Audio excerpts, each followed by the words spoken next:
आज मी पद्धतीमध्ये थोडासा ट्विस्ट आणून आमच्या गावाकडे करतात तशी भाजी करणार आहे। पहा कशी मस्त दिसते आहे। So welcome to Ujjwala Manjrekar channel. This is art of living. चला तर मग सुरुवात करू वालीची भाजी करायला। काय आहे बरं तो ट्विस्ट। मी वालीची एक जुडी चांगली धुवून घेतली। आता वाली कापण्यापूर्वी त्याचे छोटे छोटे गड्डे करा।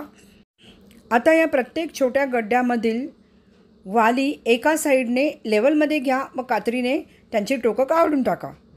अशाच पद्धतीने दुसऱ्या साईडची टोकं देखील काढून टाका।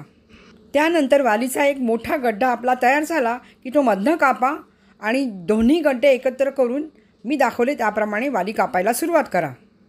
याला चवळीच्या शेंगा म्हणतात, ग्रीन कावपीज म्हणतात, लॉंग कावपीज म्हणतात, पण कोकणात मात्र ह्याला वाली म्हणतात। वाली वजन कमी करणे व केसांच्या आणि त्वचेच्या आरोग्यासाठी चांगल्या। वालीमुळे रक्तातील कोलेस्टेरॉल नियंत्रित होण्यास मदत होते। अशा प्रकारे सर्व वालीची भाजी बारीक कापून झाली की ती प्लेटमधून चाळणीवर घ्यायची। आता कुकर गॅसवर ठेवून त्यामध्ये 3/4 कुकर भरेल एवढे पाणी घालायचे। आता बारीक कापलेली वाली असलेली चाळण कुकरवरती ठेवा व गॅस स्विच ऑन करा आणि चाळणीवरती काचेचे झाकण ठेवा। आता वाली जोपर्यंत स्टीम होते आहे किंवा वाफवली जाते आहे तोवर कांदा चॉपरमध्ये कापून घ्यायचा आहे। त्यासाठी कांद्याचे मोठे मोठे तुकडे मी दाखवल्याप्रमाणे करायचे व ते चॉपरमध्ये घालायचे।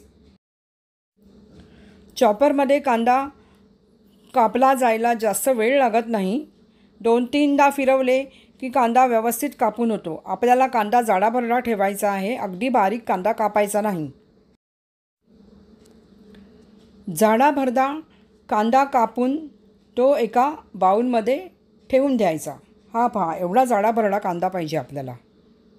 आपण स्टीम करण्यासाठी ठेवलेल्या वालीच्या भाजीकडे वळू।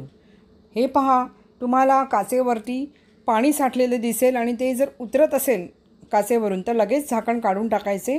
पहा, छानपैकी वाली शिजून येते। आता पसरट काचेचे बाऊल घ्या, त्यात 3 मीडियम चमचे तेल घाला, पाव चमचा मोहरी घाला, पाव चमच्याहून कमी हळद घाला, चिमूटभर गोडा मसाला व अर्धा चमचा हिंग घाला। त्या आवडीप्रमाणे बारीक कापून मिरच्या घाला। आता मुठभर सुका कढीपत्ता घ्या व तो चांगला चुरून घाला। आता हे सर्व सुके मसाले व्यवस्थित ढवळा, ते छानपैकी एकमेकात आणि तेलात मिक्स व्हायला पाहिजेत। आता हे मसाला असलेले बाऊल 1 मिनिटासाठी मायक्रोवेव्ह करा। 1 मिनिटानंतर स्क्रीनवरती एंड येईल आणि आपल्याला सिग्नल मिळेल, म्हणजे आपण मग काचेचे बाऊल बाहेर काढायचे। सर्व भाजलेले मसाले व्यवस्थित ढवळून घ्या।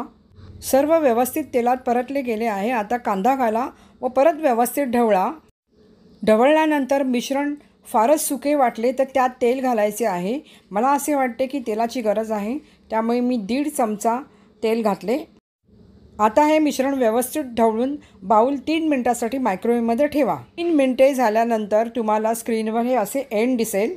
एंड बीप देखील वाजेल। मायक्रोवेव्हमधनं काचेचे बाऊल बाहेर काढायचे। कांद्यासकट सर्व मिश्रण व्यवस्थित परतून आले आहे। आता यात आपण शिजवलेली किंवा स्टीम केलेली वाली घालायची। चवीप्रमाणे मीठ देखील घालायचे। हे सर्व मिश्रण व्यवस्थित ढवळायचे। हे बाऊल मायक्रोवेव्हमध्ये ठेवायचे व मायक्रोवेव्हचा 1 मिनिटाचा टाईम लावायचा। 1 मिनिटानंतर स्क्रीनवर एंड दिसले आणि बीप आवाज आला का भांडे बाहेर काढायचे। आता सर्व भाजी तळापासून व्यवस्थित ढवळून घ्यायची। आता 4 टीस्पून खोबरे घालायचे।